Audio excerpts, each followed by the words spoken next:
Night ডিউটিতে বসে বসে আমি রেস্ট নিচ্ছিলাম। হঠাৎ দেখি একটা আওয়াজ পাওয়া যাচ্ছে। তা আওয়াজটা আসছিল এই প্যানেল থেকে। তো দেখতেই পাচ্ছ যে কি একটা কিট কিট করে একটা ভাইব্রেশনের একটা আওয়াজ আসছে। সেই আওয়াজটা কিন্তু দেখতে পাচ্ছ এখানে কিন্তু রিলে রয়েছে, সেই রিলের থেকে আসছিল। তো নাইট ডিউটিতে এখন আমি কাকে ডাকবো এই প্রবলেমটা সলভ করার জন্য?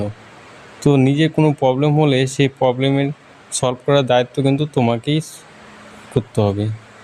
সেজন্য আমি দেখতে পাচ্ছ আর প্রবলেমটা যে হচ্ছিল, আর এই যে দুটো যে এমসিবি রয়েছে এই এমসিবিগুলো কিন্তু পড়ে যাচ্ছিল, কারণ এগুলো ডিসি লাইনের ইনপুট এবং আউটপুট।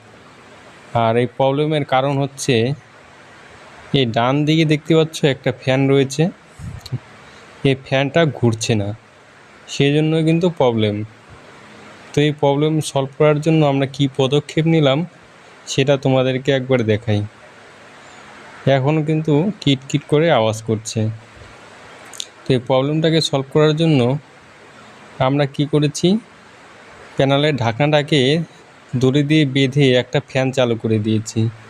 তো ফ্যানটা এখন কিন্তু ডাইরেক্ট ওই প্যানেলটাতে হাওয়া লাগছে এবং আমাদের কিন্তু প্রবলেমটাও সলভ হয়ে গেছে।